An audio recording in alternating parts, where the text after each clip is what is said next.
Walang import para sa Titan Ultra dahil walang FIBA clearance si James Milton. Tas yung una nilang import is umuwi na. Alam ko, familiar to sa inyo si Milton kasi lagi nga itong nasa ligang labas. Kahit dito sa amin, naglaro na eh. Kaya marami yung nagtatanong kung bakit ito yung kinuha ng Titan Ultra. Emergency nga lang ba or something else? Pero intriguing nga rin eh kung ano yung ipapakita niya sa PBA. Kaya don't judge muna, pero no import playing the Jeep? I don't know. Sa first possession is nagpakita agad yung import ng Terra Firma na si Justin Strings, creating something for the hook shot.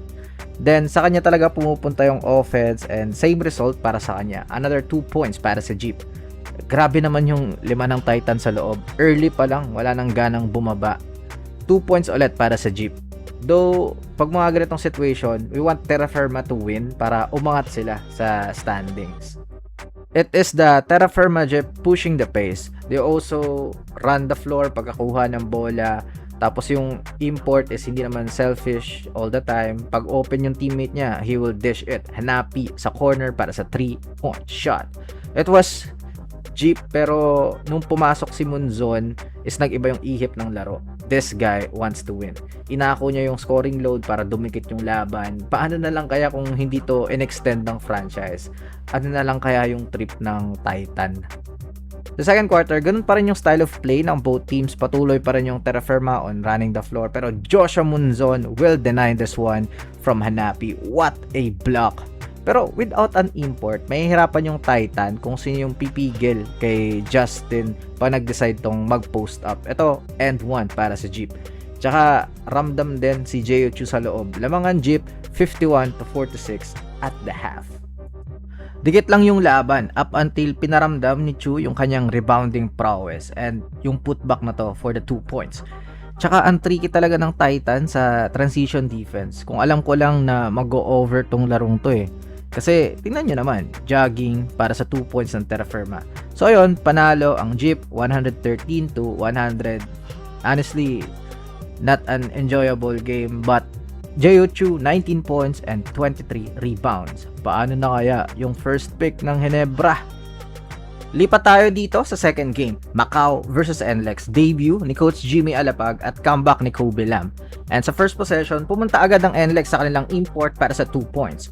Gumanti naman ang Macau ng 4 points. Bago nila to si Liu, but Robert Bolick is focused on his playmaking duties. Prayo niya talaga pag mga first half is to distribute the ball. Jones for the champ. Tsaka ang lakas talaga nito, lalo pag nakabuelo, he will force his way to the basket. So mapapansin natin sa NLEX, pag naka-zone yung Macau is hindi pwedeng merong magbakaw dyan. Swing the ball yung sagot hanggang sa magkaroon ng libre. Ramirez 2 points.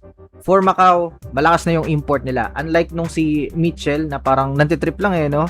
Ngayon, merong brute force si Perry at body language na he wants to win. But NLEX here, naka-high 77 sila dito. Tinawag ko lang na high kasi usually 77 pag top of the key tapos naka-double drag. Then, Bolick uses that set play para mapunta yung bola sa open man in the corner para sa 3-point shot. Parang sarap maglaro sa NLEX ngayon eh, no? Kasi first half pa lang, nagamit na yung 15 players. Tapos mga 7 minutes pa halos yung minuto nila ng mga bench players. Lamang sila 45-36.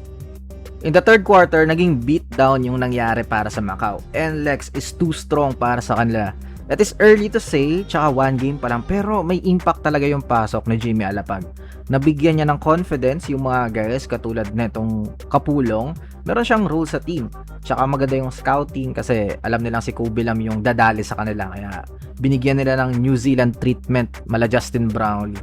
Kada may screen, help agad. As in, hirap si Lam to find his rhythm.